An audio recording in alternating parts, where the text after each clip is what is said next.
திரு அக்னீஸ்வரன், நான் உங்ககிட்ட இருந்து தொடங்குறேன். இப்போ நான் ஒரு இன்ட்ரோடக்ஷன்ல சொன்ன மாதிரி திரு கே பாலச்சந்திரன் அவர்களுடைய பாலகிருஷ்ணன் அவர்களுடைய அந்த பேச்சை எப்படி பாக்குறீங்க? அது மூலமா என்ன புரிஞ்சுக்கிறீங்க அவர் பேசினதை வச்சு? அனைவருக்கும் வணக்கம். இந்திய அரசியலமைப்பு சட்டத்தில் 3 நிலையான அவசர நிலை சொல்லப்பட்டிருக்கிறது.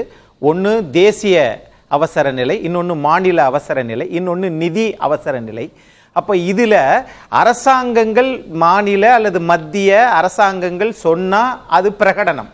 ஆனால் இங்கே அறிவிக்காத ஒரு பிரகடனப்படுத்தாத ஒரு அரசாங்கமாக இன்றைக்கு திமுக அரசாங்கத்தை மரியாதைக்குரிய மார்க்சிஸ்ட் கம்யூனிஸ்டினுடைய தலைவர் திரு பாலகிருஷ்ணன் ஐயா அவர்கள் சொல்லியிருக்கிறாங்க. இங்கே மரியாதைக்குரிய அண்ணன் சேகர் பாபு அவர்கள் சொல்லுகிறார், திரு ஐயா பாலகிருஷ்ணன் அவர்களுக்கு என்ன நெருடல் என்று கேட்கிறார். திராவிட முன்னேற்ற கழக அரசாங்கமே நெருடலாக இருப்பதாகத்தான் நான் பார்க்கிறேன். அது எப்படின்னு கேட்டீங்கன்னா, இன்னைக்கு ஐயா பாலகிருஷ்ணன் ஐயா சொல்லியிருக்கிறாங்க, ஒரு 15 நாளைக்கு முன்னாடி ஐயா முத்தரசன் ஐயா அவர்கள் இந்திய கம்யூனிஸ்ட் கட்சியினுடைய மாநில தலைவர் என்ன சொல்லுகிறார், தமிழ்நாட்டினுடைய காவல்துறை மாநில முதலமைச்சரின் கட்டுப்பாட்டில் தான் இருக்கிறதா என்று கேட்கிறார். அது மாதிரி விடுதலை சிறுத்தைகள் கட்சியினுடைய தலைவர் திரு தொல் திருமாவளவன் அவர்கள் டாஸ்மார்க் இது பண்ணி மதுபானத்தில் மாநாடு நடத்துறாங்க. ஆகவே இவைகள் எல்லாமே இந்த ஆட்சியே நெருடலாகத்தான் இருக்கிறது என்பதற்கு சான்றா பார்க்கிறேன். ஆனால் கம்யூனிஸ்ட் இயக்கங்கள் என்று பார்க்கிற போது இந்த நாட்டிற்கு காங்கிரஸ் அல்லாத அரசாங்கம் 1957 கேரளாவில் இஎம்எஸ் நம்பூதிரி பார்த்த அரசாங்கம் வந்தது. அன்னைக்கு மார்க்சிஸ்ட் கம்யூனிஸ்ட், இந்திய கம்யூனிஸ்ட் இல்லை, எல்லாம் ஒரே இந்திய கம்யூனிஸ்ட் தான். 1964 தான் மார்க்சிஸ்ட் கம்யூனிஸ்ட் உருவாக்கப்படுகிறது. அப்ப அந்த அரசாங்கத்தில் கல்வி, சட்டம், விவசாயம் இதற்கு அமைச்சராக இருந்தவர் உச்சநீதிமன்றத்தினுடைய நீதியரசர் ஐயா வி.ஆர். கிருஷ்ணய்யர்.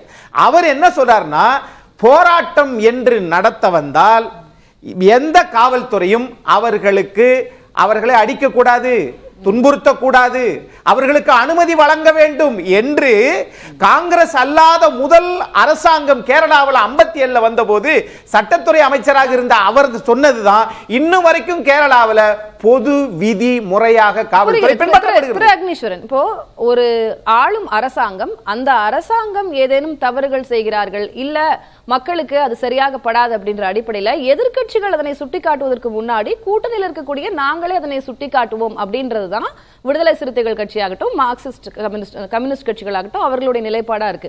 அவர்கள் கிட்ட இது குறித்து கேட்கும் போதெல்லாம் அதுதான் கூட்டணி ஜனநாயகம், கூட்டணிக்குள்ள இருக்கிற அழகே அதுதான். எதிர்கட்சிகள் சொல்வதற்கு முன்னாடி நாங்கள் அந்த குறைகளை எடுத்து சொல்வோம், அதுதானே ஒரு கூட்டணிக்கு அழகு அப்படின்னு சொல்றாங்க. ஆமா, அப்ப சாதாரணமா ஒரு சாப்பாடு வடிக்கிற போது கூட, சோறு வடிக்கிற போது கூட ரொம்ப விட்டுருச்சுன்னா குழஞ்சு போயிடும். அது மாதிரி தான் முதல்ல 3 ஆண்டு காலம் கூட்டணி கட்சிகள் என்ன சொன்னாங்கன்னா, ஏதோ ஒரு வார்த்தைகள் ஒன்று சொன்னாங்கல்ல, நாங்க குறிப்பா வழி சொற்றோமா, ஏதோ ஒரு குற்றம் சொல்றோமா, ஏதோ ஒன்று வார்த்தை ஒன்று சொன்னாங்க, தோழமை சுட்டல். சார், சரியான வார்த்தை தோழமை சுட்டல் என்று சொல்லிட்டு இருந்தாங்க. அப்ப இந்த தோழமை சுட்டல் முத்தி போய் அதிகமாகி இன்றைக்கு அவசர நிலை என்று வந்திருக்கிறதுனால் ஒரு சாதம் சரியான பக்குவத்தில் வடிக்காத காரணத்தினால் அது குழஞ்சு போயிடும். ஆக தோழமை சுட்டல் இன்னைக்கு ப்ரமோஷன் ஆகி அவசர நிலை வரைக்கும் வந்திருக்குது. அப்படிதான் நான் பார்க்கிறேன். சேகர் பாபு சொல்லும் போதும் கூட இதுவரைக்கும் தமிழகத்துல திமுக ஆட்சியில அவ்வளவு போராட்டங்களுக்கு அனுமதி கொடுத்திருக்கோம். ஆனா மக்கள், பொதுமக்களுடைய இயல்பு வாழ்க்கை பாதிக்கப்படுற மாதிரி, அவங்களுக்கு எந்த இடையூறு ஏற்படாத மாதிரி தான் அதனை நடத்த முடியும். நாங்க எவ்வளவோ போராட்டங்களுக்கு அனுமதி கொடுத்திருக்கோமே அப்படின்னு அவருக்கான விளக்கமும் அவர் கொடுக்கிறார். மரியாதைக்குரிய அண்ணன் பி.கே. சேகர் பாபு அவர்கள் இந்து அறநிலைத்துறை அமைச்சர், சிஎம்டிஏ அவருடைய துறைதான் இருக்கிறது.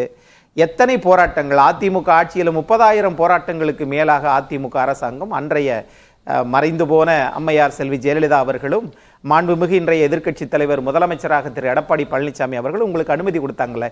இந்த 3.5 ஆண்டுகளில் நீங்க எத்தனை போராட்டத்தை நீங்க இது பண்ணிருக்கீங்க சொல்லி வெளியிட முடியுமா? ஏனென்றால் நீங்க போராட்டம் என்று சொல்லுவது எதையுமே போராட விடாம பாத்துக்கிறது தானே உங்க அரசாங்கமாக இருக்கிறது. நீங்க இந்த அண்ணா பல்கலைக்கழகம் எடுத்துங்க, இதுவரைக்கும் தெரியல. ஆனால் இன்றைக்கு ஒரு செய்தி வருகிறது, அந்த 2வது நபர் எந்த ஊரை சார்ந்தவர், திருப்பூரை ஏதோ ஒரு ஊர் சொல்றாங்க, அந்த ஊரை சார்ந்தவர் என்று அதை நடத்தி கொண்டிருக்கக்கூடிய விசாரணை வளையத்திலிருந்து இன்னைக்கு தலைப்பு செய்தியாக வந்திருக்கிறது. பரந்தூர் ஏகனாபுரம் விமான நிலைய அனுமதி ஆகட்டும், அப்புறம் அந்த டங்ஸ்டன் சுரங்கமாகட்டும், சாம்சங் தொழிலாளர்கள் போராட்டமாகட்டும், பெருமளவுல நடைபெற்ற நிறைய போராட்டங்களுக்கு அனுமதி அளிச்சு நம்ம அதை பார்த்துட்டு தானே இருந்தோம். நெறியாளர் சகோதரி, நீங்க ஈஸியா அப்படியே ஒரு பிரச்சனை ஈஸியா மூடி அப்படியே கவர் பண்ணு மேலாப்புல ஒண்ணு இல்ல. எனக்கு என்ன அவசியம் இருக்கு? எடுத்துக்காட்டு சொல்லுங்க. மக்கள் அப்படி பார்வைக்கு போக கூடாது. காரணம் டங்ஸ்டன் சுரங்கம் ஏலத்தை நாங்களே எடுக்கிறோம் சொல்லி மாநில அரசாங்கம் 4 கடிதங்கள் எழுதுச்சுல. அதுல முக்கியமான கடிதம் ஏலத்தை மாநில அரசு எடுத்துக்கிறோம் சொல்லிச்சுல. குத்தகைக்கு தானே இது பண்ண முடியும். 2023 திருத்தம் வந்த போது 39 நாடாளுமன்ற உறுப்பினர் என்ன பண்ணீங்க? ஒண்ணு. அதே மாதிரி இங்க பரந்தூர் விமான நிலையமா இருக்கட்டும், அதே மாதிரி 8 வழி சாலையா இருக்கட்டும், விவசாயிகள் மீது குண்டர் தடுப்பு சட்டத்துல போட்டது இந்த திமுக அரசாங்கம் தானே. சரி, என்ன நீங்க சிபிஎம்முக்கும் திமுகவுக்கும் என்ன ஏதாவது நெருடல் அப்படின்னு நீங்க பார்க்கறீங்க? சரி, ஸ்ரீபெரும்புதூர் எடுத்துக்கங்க. சிஐடியு இல்ல, நம்ம போராட்டங்கள் நம்ம தனிச்சதை பேச வேண்டாம். நேத்து பாலகிருஷ்ணன் அவர்கள் பேசினதுல இருந்து உங்களால என்ன புரிஞ்சு, என்ன டேக்அவேயா நீங்க எடுத்துக்கிறீங்கன்னு மட்டும் எனக்கு சொல்லுங்க. இல்ல, அதாவது நாம ரொம்ப இந்த அரசாங்கத்தை நாம ரொம்ப புகழ் பாடுறோமோ, இது தவறா போகுதோ? இந்த மாணவி அண்ணா பல்கலைக்கழக மாணவி பிரச்சனைக்கு பிறகு இந்த அரசாங்கத்தின் மீது கூட்டணி கட்சிகளே, ஏன்னா இதுக்கு மேலேயும் நம்ம ரொம்ப அவங்களுக்கு முட்டு கொடுத்தோம்னால் நம்ம பேரும் கெட்டு போயிருமோ? நம்ம வாக்கு சதவீதம் 1% தான். ஒருவேளை இதுவும் குறைஞ்சு போயிருச்சுன்னா தன்னை சுத்திகரிப்பு செய்கிறார்கள் கூட்டணி கட்சி. அப்படிதான் நான் பாக்குறேன்.